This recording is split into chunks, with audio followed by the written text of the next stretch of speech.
हैवेल्स के मैनेजमेंट के साथ बात करेंगे। चौथी तिमाही के नतीजे आए हैं, हैवेल्स के नतीजे काफ़ी अच्छे थे।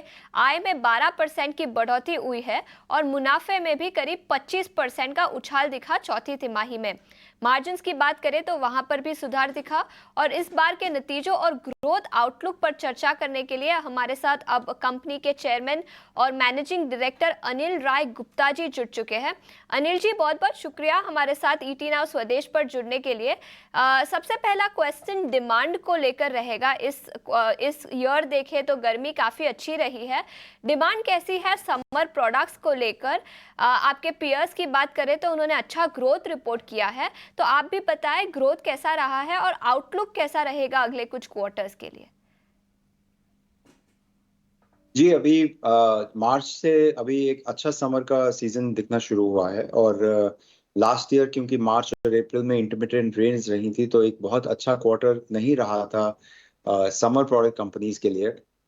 सो इस बार March and April we have seen a good traction, south में भी, वेस्ट में भी और ईस्ट में भी। अभी नॉर्थ किक इन होना बाकी है, बट इन तीनों रीजन्स में काफी अच्छी एक ग्रोथ देखने को मिल रही है। और for all summer products like fans, air conditioners, air coolers. So ये समर अच्छा है कंपनी के लिए। जी, प्रशांत बात कर रहा हूँ और इन सब के बीच में अगर हम देखें आपके मार्जिन्स को, तो एक तरह से मार्जिन में आप पूरी तरह से कमबैक कहा जाएगा, अब क्योंकि एक पॉजिटिव मार्जिन नज़र आया है। क्या जो एक बुरा दौर था वो अब पीछे छूट चुका है, और इस हिसाब से क्या हम उम्मीद करें आने वाले वक्त में निवेश और बाकी नज़रिए से यहाँ से और ज़्यादा इंप्रूवमेंट होगी?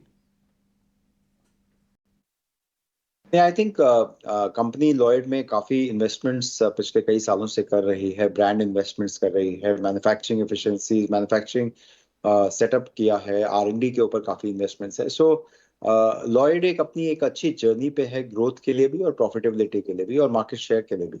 सो वो एक कंटिन्यूड ट्रेजेक्टरी रहेगी लॉयड के लिए, और आने वाले टाइम इससे बेटर ही रहेगा, as I said, for growth, profitability and market share.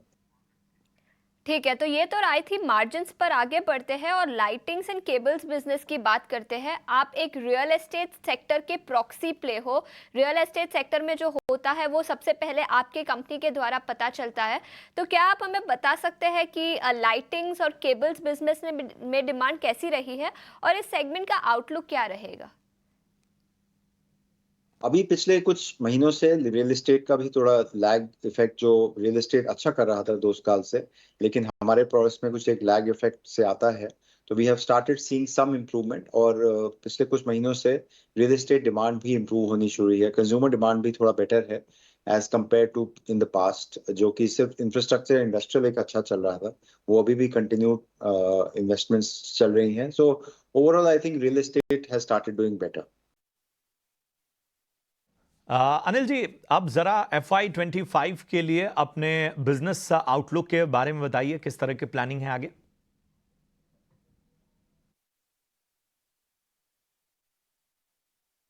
मैं पहले ही कह चुका हूं कि अभी सभी सेगमेंट्स में एक अच्छा ट्रैक्शन देखने को मिल सकता है। अगर इसी तरह के इंडस्ट्रियल इंफ्रास्ट्रक्चर डिमांड रही, कंज्यूमर सेंटिमेंट भी अच्छा रहा, और लॉयड में भी हमारे लिए एक अच्छा ग्रोथ ट्रिगर है, तो आने वाला टाइम एक अच्छी ग्रोथ ट्रैजेक्टरी कंपनी को मिल सकती है। बहुत बहुत शुक्रिया करेंगे इस ख़ास चर्चा के लिए। तो हेवल्स के मैनेजमेंट से अनिल जी हमारे साथ बने हुए थे और तमाम कारोबार के पहलुओं पर उन्होंने चर्चा की। आपको और आपकी पूरी टीम को और आपके कारोबार के लिए ढेर सारी शुभकामनाएं। इन सब के बीच में ज़रा नज़रिया ले लेते हैं हेवल्स इंडिया पर। आज हम देख रहे हैं कि यहाँ पर हल्की तेज़ी का मोमेंटम बना हुआ है। पिछले 5 ट्रेडिंग सेशन में अगर हम देखें तो 7.25% की तेज़ी हमने हेवल्स इंडिया में देखी है, और एक महीने में एक तरह से फ्लैट रहा है, लगभग 8.25% की तेज़ी यहाँ पर नज़र आई है। आदित्य, हेवल्स इंडिया कैसा लग रहा है अभी? देखिए हैवेल्स इंडिया का अगर हम चार्ट देखें तो मुझे लगता है कि स्टॉक थोड़ा सा over extended in the short term, although long term ये बहुत अच्छा क्वालिटी बाय है। हर डिप में इसमें खरीदारी आ जाती है और फंडामेंटल्स भी बहुत बेहतरीन है। तो लॉन्ग टर्म के हिसाब से तो अच्छा है, बट शॉर्ट टर्म में मुझे लगता है स्टॉक थोड़ा सा ओवर एक्सटेंडेड है, तो थोड़े डिप्स का इंतजार करें, वहां पे बाइंग एक अच्छा रिस्क रिवॉर्ड ऑफर कर सकता है। स्टॉक का जो सपोर्ट लेवल बन रहा है वो बन रहा है 1600 के लेवल पे स्टॉक एक अच्छा बाय बन सकता है। ठीक है, तो लॉन्ग टर्म के लिए तो स्टॉक अच्छा है, लेकिन 1600 के लेवल्स आ सकते हैं। खरीदारी करनी है तो 1600 के लेवल्स पर कर सकते हैं।